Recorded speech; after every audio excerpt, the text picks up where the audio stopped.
Today is July 1st, 2021. My name is Mark Nejma, and I'm from Newsweed.com. And today I'm going to read you the news as I see it. Well, garlic sales were going to rise because we've just learned that Disney World sprays garlic to keep mosquitoes away. There is also absolutely no standing water at Disney World. Also, they check chickens whose blood test for mosquito-borne illnesses. Disney World does everything they can to make their guests happy and less itchy. In Illinois, a Harvard man was sentenced to 5 years in connection to a 2019 fatal overdose. 37-year-old pleaded guilty to delivering a controlled substance. Additional charges, including drug-induced homicide, were dropped. 37-year-old man was charged in connection, and his name is Jackson Santiago Monsenor.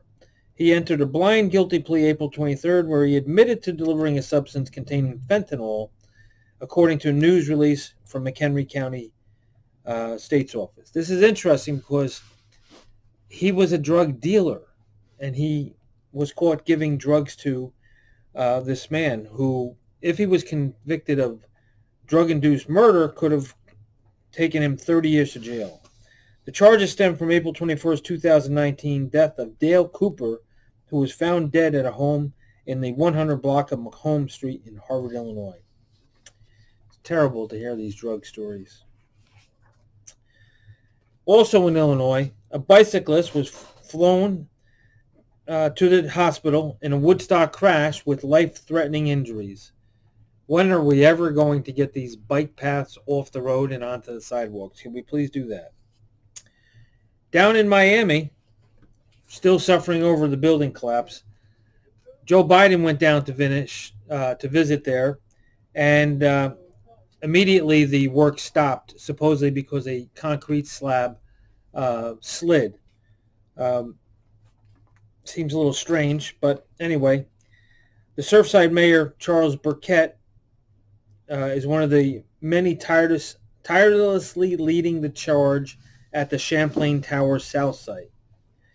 This week, Burkett recalled a woman who was able to survive 17 days buried after a garment factory collapse in Bangladesh in May 2013, where more than 1,000 died. Hopefully, this will be the same situation down in Miami. It does certainly sound to many people in construction that they are just taking way too long to dig people out with the amount of equipment and knowledge that construction people have. But we're not there, so we can't really be sure. Anyway, nobody is giving up hope there in Miami. No one is stopping. The work goes on full force, Burkett said. We're dedicated to get everyone out of the pile of rubble and reunite them with their families. Well, there's going to be a big concert coming to New York City. It's going to be one of the greatest Central Park concerts in history, de Blasio said. De Blasio happens to be the mayor of New York.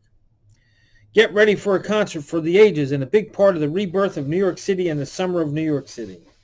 Details including the full lineup and the date of the event are coming soon, de Blasio said. Record executive Clive Davis is the producer of the show, the New York Times had reported. De Blasio also chuckled and said, there won't be a Republican on stage. What a great show. Talk about a campaign speech. Wow. Of course, I added that last line, so don't take it seriously.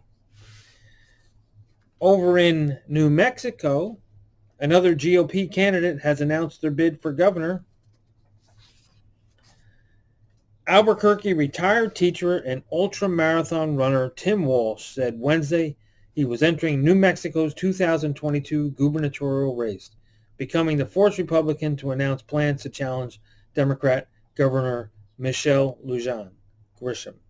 Walsh, 74, previously worked as an education advisor to former Governor Gary Johnson and described himself as cut from the same political cloth as the ex-governor, a Republican turned libertarian who was a political neophyte when first elected in 1994.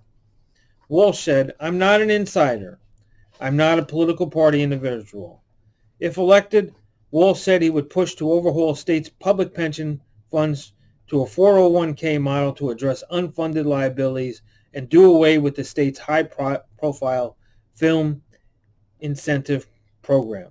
He also said he would push to eliminate the Rail Runner commuter train and the state's involvement in Spaceport America, both legacies from former Democratic Bill Richardson administration. Lots of things happening over there in New Mexico. Supposed to be a very spiritual place. Anyway, in Washington, here's the Trump news. You knew it was coming. Manhattan prosecutors accused the Trump Organization of evading taxes on executive compensation for years as they unveiled the first criminal charges Thursday from their investigation into former President Trump's company. The company is charged with scheming to defraud and with criminal tax fraud. Alan Weisberg, Trump's longtime accountant and keeper of the financial secrets, why would they say financial secrets, faces the same charges plus grand larceny and falsifying records according to the indictment. This was a 15-year tax fraud scheme, Carrie Dunn, an assistant district attorney, said in the courtroom Thursday. Weisselberg, chief financial officer for the Trump Organization, allegedly avoided taxes on $1.7 million of income that he received in the form of a leased Mercedes-Benz vehicle, private school tuition for family members, and rent-free apartments. The 73-year-old Weisselberg appeared in court wearing handcuffs after surrendering at the courthouse early Thursday morning. Weisselberg and the Trump Organization pleaded not guilty. Wow. And that's the news. Remember, it's never as it seems. I'm sure we'll be seeing much more about criminal activities and enemies of the state.